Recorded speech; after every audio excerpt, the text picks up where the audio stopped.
విజయదశమి రోజున ఉదయం మనం ఇంట్లో శ్రీ రాజరాజేశ్వరి అమ్మవారి పూజను నిర్వహించుకోవాలి. ఈ రోజున ప్రత్యేకించి ఎర్రని బట్టలను ధరించి అమ్మవారికి ప్రత్యేకించి 9 ఒత్తులతోటి ఆవు నెయ్య పోసి దీపారాధన చెయ్యాలి.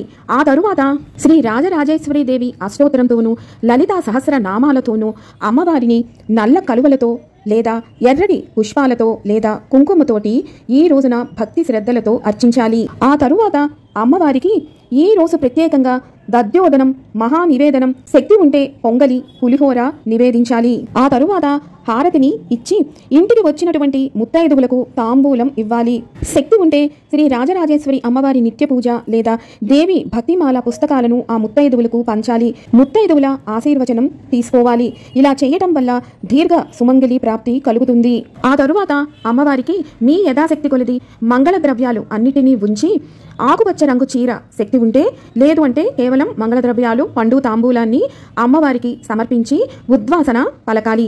కలశం పెట్టుకున్న వాళ్ళు కలశాన్ని, పూజాపీఠ, అమ్మవారి ఫోటో లేదా విగ్రహాన్ని ముమ్మార్లు కలిపి ఉద్వాసన చెప్పాలి.